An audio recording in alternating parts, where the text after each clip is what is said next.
নমস্কার বন্ধুরা, মৌয়ের রান্নাঘরে আপনাদের সকলকে স্বাগত। আজ মঙ্গলবার, মাছ মাংস ডিম আমরা আজ কেউ খাই না, তাই ভাবলাম আজ আমি বানাবো পনিরের একটা ডিশ। কিন্তু আমি কি দিয়েছিলাম সেটা জানার জন্য পুরো রেসিপিটা আপনাদের অবশ্যই দেখতে হবে। আর খেতে তো অপূর্ব হয়েই ছিল, আর আমি প্রত্যেকটা টিপস আপনাদের বলে দেবো কী করে আপনারা বানাবেন। তাহলে আপনারাও এরকম পনিরের রেসিপি বানিয়ে সকলকে খুশি করে দিতে পারেন। আর মুখের স্বাদও বদলের জন্য একটু অন্যরকম পনির বানালে তো মন্দ হয় না। তাহলে আর দেরি কেন, আমার পুরো ভিডিওটা দেখুন আর জানতে পারবেন কত সহজে নতুনভাবে একটা পনিরের রেসিপি আমি করে দেখালাম। যারা আমার চ্যানেলটা সাবস্ক্রাইব করেননি অবশ্যই করে নেবে। এখন তো শীতকাল, খুব ফ্রেশ তো মেথি শাক পাওয়াই যায়। এরকম 2 বান্ডিল মেথি শাক নিয়ে নিয়েছি। এখান থেকে আমি ওপর দিকে যে ডগার পাটগুলো আছে, মানে মোটা ডান্ডাগুলো নেব না, শুধু ওপর পাটটা আমি কেটে নেব। যত ছোট কুচি কুচি করে কাটা যায় ততটাই ছোট করে নেবেন।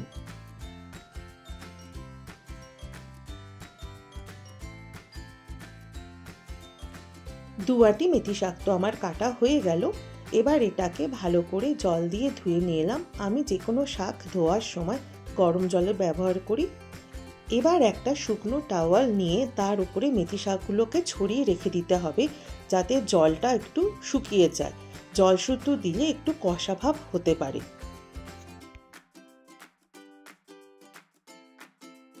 এবার পেঁয়াজ কেটে নেবো, এটা দিয়ে গ্রেভি তৈরি করব। আমি এখানে 5টা পেঁয়াজ নিয়েছি, আপনারা কম বেশি নিতেই পারেন। পেঁয়াজটা কাটার জন্য কোনো ফাইন করার দরকার নেই, জাস্ট রাফলি কেটে নিলেই হবে।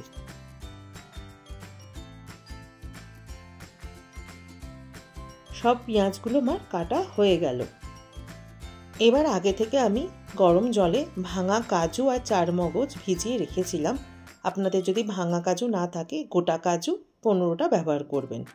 এবার একটা ননস্টিক প্যান নিয়ে তাতে পেঁয়াজ কুচি আর কাজু আর চারমগজ যেটা ভেজানো ছিল সেটা দিয়ে দিতে হবে।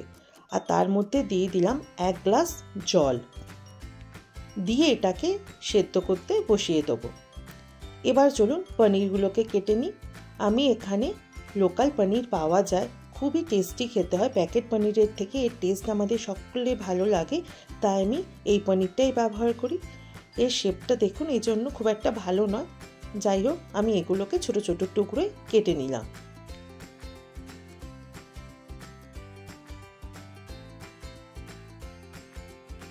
পনির তো কাটা হয়ে গেল।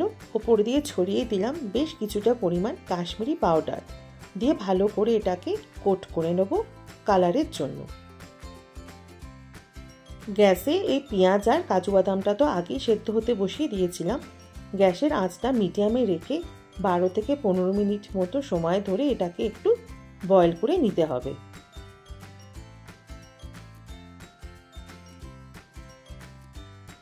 এবার পনিরগুলো ভেজে নেব। তার জন্য বসিয়ে দিয়েছি একটা কড়াই, তাতে দিয়ে দিয়েছি 4 চামচ রিফাইন অয়েল আর একটু দেশি ঘি। আর এবার আমি ওপর দিয়ে কিছুটা নুন ছড়িয়ে দিলাম, যাতে পনিরগুলো তলায় না আটকে যায়। চলুন, এটা গরম হয়ে গেল।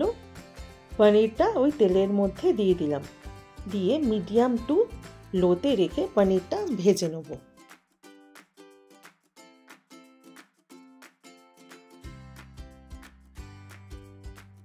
পনিরগুলো তো ভাজা হয়ে গেল।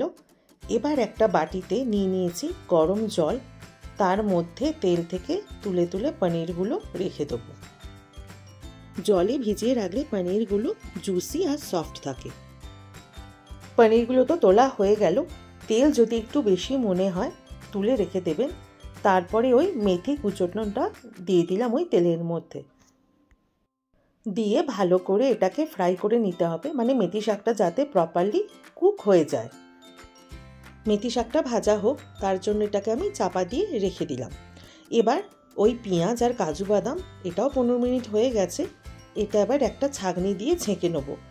কিন্তু যে জলটা আছে এটা পুরোটাই ফেলে দেবেন, ভালো জল দিয়ে ধুয়ে নেবেন অবশ্যই। আমি ঝালের জন্য 2টো কাঁচা লঙ্কা দিয়ে দিয়েছিলাম, কারণ আমি বানাচ্ছি মেথি মটর পনির, এইটা খুব একটা ঝাল হয় না। এবার দেখুন মেথি শাকটা একদম প্রপারলি ফ্রাই হয়ে গেছে। এবার এটাকেও কড়াই থেকে একটা বাটিতে তুলে রেখে দিলাম। মেথি শাকটা তো তুলে রেখে দিলাম। এবার কড়াইতে আবার দিয়ে দিলাম কিছুটা পরিমাণ রিফাইন অয়েল। তাতে দিয়ে দিলাম একদম চপড করে কুচানো পেঁয়াজ। আমি ইলেকট্রিক চপারেই কেটে নিয়েছিলাম, এতে একদম ফাইন কুচি কুচি হয়ে যায়। এবার পেঁয়াজটাকে ভালো করে ভেজে নিতে হবে যতক্ষণ না পর্যন্ত একটু কালারটা চেঞ্জ হয়ে যাচ্ছে। দেখুন কালারটা চেঞ্জ হয়ে গেল। এবার আমি এর মধ্যে মিশিয়ে দেবো আদা রসুনের পেস্ট। আদা রসুনের পেস্টটা দিয়ে ভালো করে কষিয়ে নিলাম কিছুক্ষণ। এবার আমি এর মধ্যে দিয়ে দেবো কয়েকটা বেসিক মশলা। প্রথমে দিয়ে দিলাম 1 চামচ জিরে গুঁড়ো, 1 চামচ ধনে গুঁড়ো। যেহেতু এটা সাদা গ্রেভি হবে তাই এখানে হলুদের কিন্তু ব্যবহার আমি করব না। আর দেবো কাশ্মীরি পাউডার কালারের জন্য। আদা রসুনটা ধুয়ে নিয়ে তার মিক্সি ধোয়া জলটা দিয়ে দিলাম, কারণ মশলাগুলো দেওয়ার পর একটু শুকনো শুকনো মতো হয়ে যায়। দিয়ে এবার ভালো করে কষিয়ে নিতে হবে। মশলা কষতে কষতেই এর মধ্যে দিয়ে দিলাম একদম ফ্রেশ কড়াইশুঁটি। এখানে অল্প কিছু দানা চিনিও দিয়ে দিলাম।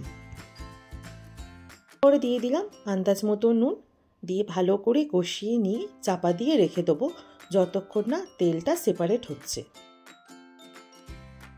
এবার মিক্সির জারে ওই পেঁয়াজ আর কাজু বাদামটা নিয়ে নিলাম। আর ওর মধ্যে দিয়ে দিলাম 4 চামচ দই। এটা আমি ঘরে পাতা দই ব্যবহার করেছিলাম, বেশি টক না হওয়াই ভালো।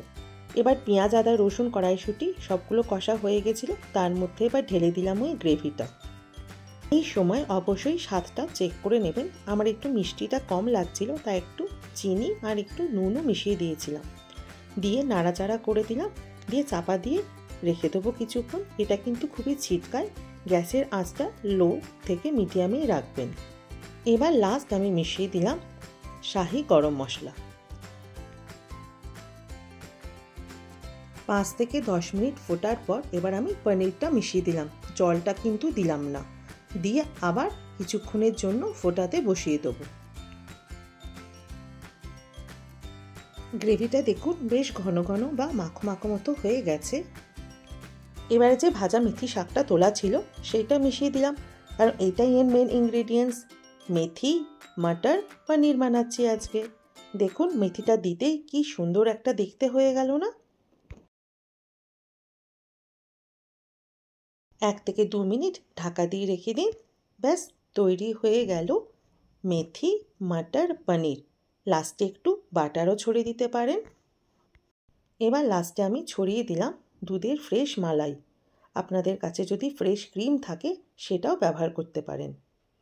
এবার আপনারা এটা এনজয় করুন রুটি পরোটার সাথে।